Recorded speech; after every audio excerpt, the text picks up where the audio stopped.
差しでやろう。実はもうすぐ近くまで来てるけどな。条件なんて。派手にやれ。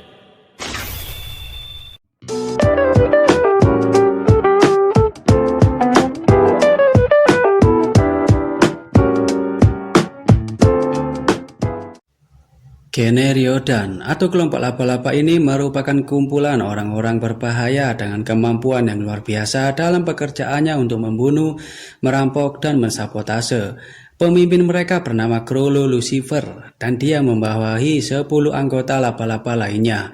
Sebagian besar kelompok laba-laba lahir dari kota Meteor.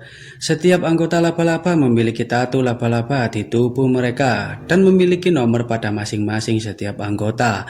Dalam animenya, terutama pada arc York New City, Krollo dan anak buahnya ini benar-benar gila. Karena pada arc tersebut banyak terungkap hampir seluruh kekuatan para anggota dari Generiodan. Karena ini adalah sebuah kelompok dengan kumpulan orang-orang kuat, tak jarang dari mereka terlihat saling ingin bertarung apabila mereka berbeda pendapat. Namun semua niat bertarung tersebut berakhir pada putaran koin untuk menentukan sebuah keputusan yang wajib diterima seluruh anggota. Seperti yang kami sebutkan di awal video, bahwa sebagian besar dari mereka berasal dari kota Meteor. Namun ini akan menjadi menarik apabila pembahasan ini dimulai dari kota tersebut. Kota Meteor benar-benar tempat yang menyedihkan, dan jika boleh kami katakan bagaimana penderitaan terbentuk dari mereka yang dibuang, ditahan, dan ditindas oleh kehidupan yang tidak adil. Tempat tersebut benar-benar buruk, tumpukan sampah di mana-mana, penduduk yang sangat miskin, bahkan ada beberapa orang yang mengenakan gas mask. Saat di sana, kami pikir itu menunjukkan bahwa kualitas udara di tempat tersebut sangatlah tidak sehat. Namun seburuk apapun kota Meteor, mereka tetap menyebut tempat itu sebagai rumah. Kota ini benar-benar dilupakan keberadaannya oleh orang-orang dari luar kota Meteor. Bahkan keberadaannya saja tidak banyak diketahui oleh dunia luar. Dengan latar belakang kehidupan yang kurang adil seperti ini, lahirlah yang namanya keinginan dan motif baru bagi Generiodan untuk melakukan segala sesuatu sesuai keinginan mereka tanpa peduli lagi dengan dunia luar mereka. Jika boleh kami berpendapat, mengapa Hunter x Hunter mungkin ingin melakukan yang namanya kritik terhadap dunia yang ada saat ini, di mana ada sebuah tempat atau negara dengan kehidupan yang sangat memprihatinkan namun dianggap tidak ada. Sudah hidup menderita dianggap tidak ada lagi. Kurang pahit apa menjalani kehidupan yang seperti itu. Namun satu hal, jika kita memperhatikan hubungan antara anggota Generiodan, sebenarnya hubungan mereka cukup baik. Rasa cinta mereka terhadap kota tersebut masih sangat besar, dan berkat penderitaan itu mereka memiliki ikatan yang kuat satu sama lain. Pada intinya, jika boleh kami menyebutkan kunci memahami Generiodan dan kota Meteor merupakan penderitaan yang ditanggung bersama-sama. Kita ambil contoh saja sejarah negara kita Indonesia. Penjajahan Belanda yang begitu hebatnya mampu menumbuhkan yang namanya perjuangan, perlawanan, dan kesetiaan dari dalam diri seluruh warga negara Indonesia saat itu. Tidak ada yang namanya setengah-setengah, bahkan jika itu harus mengorbankan nyawa, mereka akan melakukannya tanpa banyak berpikir hanya demi satu keinginan, yaitu merdeka.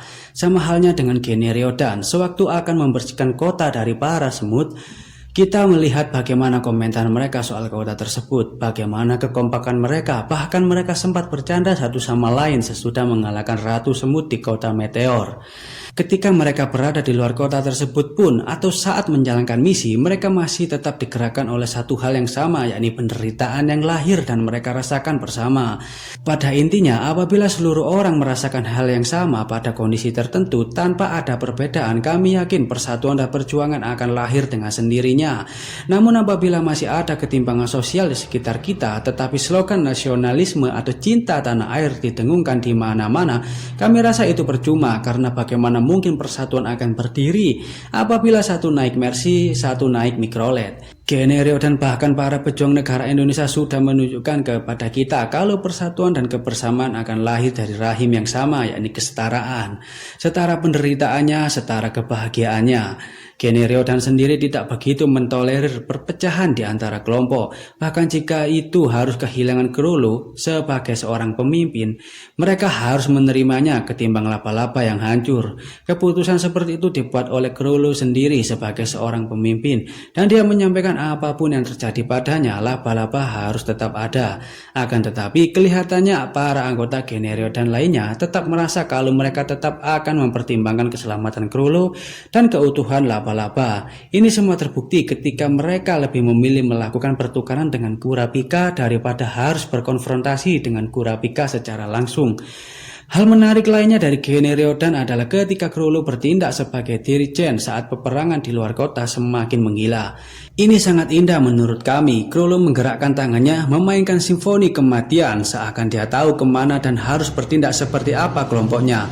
Bagi kami ini jelas menunjukkan ekspresi dari kelompok laba-laba itu sendiri. Ekspresi tersebut berasal dari keinginan mereka sendiri yang dipaksakan kepada dunia luar. Seperti saat mereka harus dipaksa menerima kehidupan mereka di kota meteor yang sangat sulit. Memang tindakan mereka tidaklah lebih dari aksi kriminal yang berbahaya, dari mulai membunuh, mencuri, mensabotase, dan pembantaian. Namun jika kita melihat ekspresi para anggota Generiodan saat melakukan itu semua, mereka melakukannya dengan wajah gembira atau terkadang tanpa ekspresi, karena tindakan ini sangat memuaskan mereka sampai ke tingkat individu. Bagi Generiodan, mewarnai kota dengan darah merupakan salah satu cara mereka untuk menyatakan kepada dunia yang telah melupakan mereka bahwa Generiodan tidak akan tinggal diam begitu saja. Meski Generiodan sendiri tidak pernah menyatakan seperti apa yang kami sampaikan, namun kami yakin itu adalah perasaan yang tidak bisa diucapkan dan bahkan bisa disadari dengan mudah. Kemudian soal ikatan antar anggota Generiodan. Di awal sudah kami jelaskan bahwa sebenarnya Generiodan merupakan kumpulan orang-orang kuat yang tidak akan pernah mau mengaku kalah satu sama lain. Para anggota Generiodan sebenarnya jauh dari kata homogen dan harmonis. Dalam pandangan terbaik mereka, soal kelompok Generiodan adalah pertengkaran dan interaksi kecil. Hanya beberapa anggota saja yang memiliki ikatan yang cukup kuat di antara mereka, seperti Ufogin dan Nobunaga. Untuk anggota lainnya, mereka tidak akan segan untuk saling bertarung meski hanya itu masalah kecil. Dan apabila terjadi gesekan di antara mereka, mereka hanya perlu melempar koin sebagai keputusan akhir yang wajib dipatuhi oleh seluruh anggota. Ini yang menarik dari mereka. Pilihan untuk melempar koin sebagai keputusan merupakan gambaran kalau mereka sangat percaya diri dengan kekuatan yang mereka miliki dan benar-benar menghormati apapun hasil dari putaran koin tersebut. Tentu saja Generiodan akan sangat percaya diri dengan kemampuan mereka masing-masing, karena pada dasarnya kekuatan mereka sendiri adalah sesuatu yang pantas untuk disebut sebagai teror. Meski begitu, ini juga bisa disebut sebagai keberhasilan Chrollo dalam memimpin laba-laba. Dia secara tidak langsung mampu memberikan alternatif pilihan lewat putaran koin sebagai keputusan akhir untuk laba-laba. Karena hal tersebut membuat laba-laba tetap utuh meski sering terjadi perseteruan di antara mereka. Terakhir dari Generiodan, mungkin menarik jika akan membahas soal kematian anggota Generiodan mulai dari Bakunoda sampai Kurtopi. Seperti yang kita ketahui, Bakunoda mati setelah melanggar perjanjian dengan Kurapika. Begitupun Ufogin juga menjadi korban dari amarah Kurapika. Salnak dan Kurtopi dibunuh oleh Hisoka. Namun yang paling menarik adalah soal kematian Kurtopi dan Salnak. Kematian mereka berdua benar-benar membuat Generiodan marah besar pada Hisoka. Ini benar-benar berbeda ketika Kurapika berhasil membunuh Ufogin. Memang seluruh anggota Generiodan terlihat marah dan mencoba mencari pengguna rantai.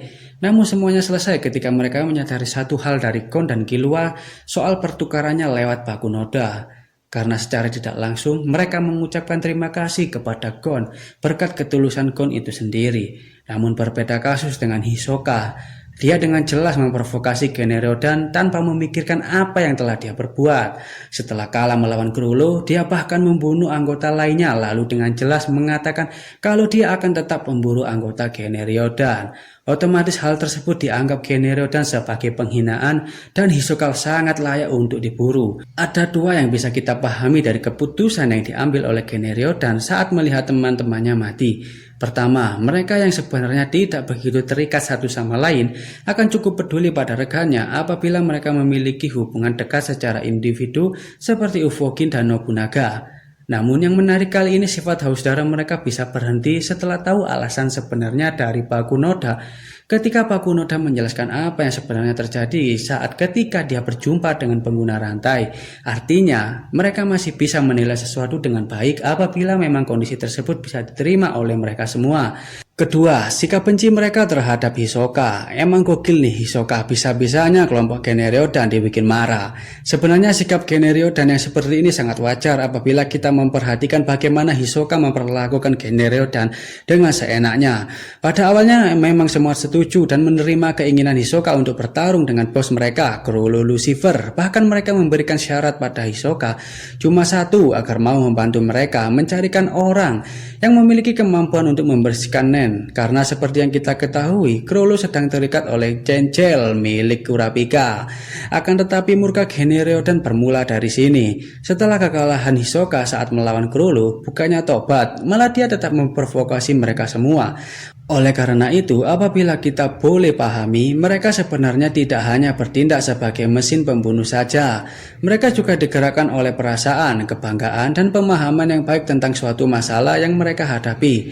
Singkatnya, apabila di dalam damai, mereka hanyalah sebuah ornamen. Tetapi di dalam perang, mereka akan mampu memberikan teror. Ingat, teror, bukan lagi ancaman. Cukup gokil nih Hisoka berurusan dengan Genryodan. Namun pertanyaan besar kami adalah, apabila waktu itu Killua sampai terbunuh oleh Genryodan, lalu apakah keluarga Soldik akan turun tangan dan membasmi laba-laba sendiri? Jika itu terjadi, siapa yang akan menang? Silakan tulis pendapat kalian di kolom komentar ya bos. Kesimpulannya, Genryodan merupakan kelompok kriminal yang haus darah. Segala tindakan mereka didasari oleh pengalaman mereka saat tinggal di kota Meteor, kota yang dilupakan dan paling buruk dari seluruh kota yang ada di dunia Hunter x Hunter. Oleh karena itu, aksi kriminal yang mereka lakukan merupakan cara mereka untuk menunjukkan eksistensi mereka. Dalam hubungan sesama anggota, mereka bisa dikatakan cukup baik meski terkadang terjadi yang namanya pertengkaran. Namun semua dapat diatasi dengan putaran koin. Terakhir, kompas moral mereka bisa kami katakan cukup situasional. Mungkin terkadang mereka bertindak cukup percaya diri atas pilihan yang mereka buat. Namun ada saatnya di mana mereka berterima kasih kepada musuhnya sekalipun. Seperti terlihat saat Pinks dan Faitan bertemu dengan Gon dan Killua, yang artinya masih menghargai nilai-nilai kebaikan itu sendiri, meski itu datang dari musuhnya sekalipun. Terima kasih telah menonton.